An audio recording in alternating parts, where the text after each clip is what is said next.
Hi అండి, అందరికీ నమస్కారం. Welcome to my channel. సాధారణంగా స్టాక్ మార్కెట్ అంటే అందరికీ గుర్తొచ్చేది సిప్ అంటే సిస్టమాటిక్ ఇన్వెస్ట్మెంట్ ప్లాన్. ఈ సిస్టమాటిక్ ఇన్వెస్ట్మెంట్ ప్లాన్ లో మినిమం 500 నుంచి మాక్సిమం ఎంతైనా సరే మనం ప్రతి నెల ఇన్వెస్ట్ చేయొచ్చు. మనం ఎక్కువగా చూసేది ఏంటంటే 1000 రూపాయల నుంచి 5000 మధ్యలో చాలా మంది ఎక్కువగా ఇన్వెస్ట్ చేస్తూ ఉంటారు. 5000 రూపాయల అమౌంట్ అనేది డిఫరెంట్ టైం పీరియడ్స్ లో ఇన్వెస్ట్ చేస్తే మనకి ఎంత రిటర్న్స్ వస్తాయో ఇప్పుడు చూద్దాం. 5000 రూపాయలు అనేది 10 ఏళ్ల పాటు ఇన్వెస్ట్మెంట్ చేశారు. మామూలుగా మనకి సిస్టమాటిక్ ఇన్వెస్ట్మెంట్ ప్లాన్ లో మనకి 12% నుంచి 25% వరకు రిటర్న్స్ వస్తాయి. ఇక్కడ మనం లీస్ట్ 12% తీసుకున్నాం, ఎందుకంటే ఇది స్టాక్ మార్కెట్ తో రిలేట్ అయ్యి వెళ్తుంది కాబట్టి మినిమం 12% అనేది ఖచ్చితంగా గ్యారంటీగా వస్తుంది. మాక్సిమం 25%. నేను లీస్ట్ అమౌంట్ అనేది తీసుకున్నాను. సపోజ్ మనం 5000 రూపాయలు 10 ఏళ్ల పాటు ఇన్వెస్ట్మెంట్ చేస్తే మనకి ఇన్వెస్ట్మెంట్ వాల్యూ 6 లక్షలు, మనకు వచ్చే వడ్డీ వాల్యూ 5,20,000. టోటల్గా మనం 10 ఏళ్ల తర్వాత 11,20,000 రూపాయలు అనేది అమౌంట్ మనం తీసుకుంటాం.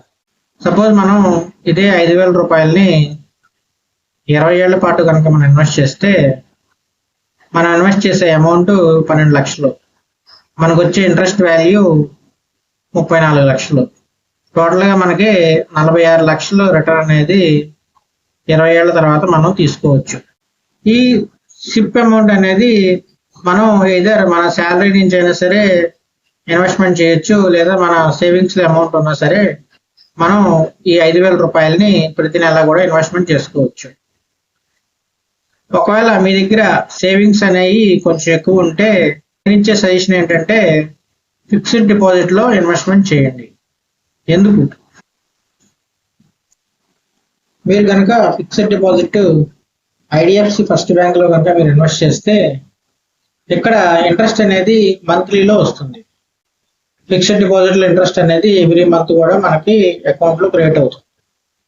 సపోజ్ మీరు 1,00,000 రూపాయలు కనుక ఇన్వెస్ట్మెంట్ చేస్తే మంత్లీ 588 రూపాయలు మీకు ఎవ్రీ మంత్ ఫస్ట్ తారీఖు కల్లా మీ అకౌంట్ లో పడుతుంది. అదే మీరు 10 lakhs కనుక ఇన్వెస్ట్ చేస్తే 5,880 రూపాయలు ఇంట్రెస్ట్ అనేది మీ అకౌంట్ లో ఎవ్రీ మంత్ ఫస్ట్ తారీఖు కల్లా పడుతుంది. ఈ 5,880 రూపాయలలో 5,000 రూపాయలు యూజ్ చేసి మీరు మంత్లీ సిప్ కనుక ఇన్వెస్ట్ చేసుకోవచ్చు. అంటే బ్యాంక్ లో మీరు ఎఫ్డి చేస్తే వచ్చే ఇంట్రెస్ట్ తో సిప్ లో మీరు ఇన్వెస్ట్ చేసుకోవచ్చు.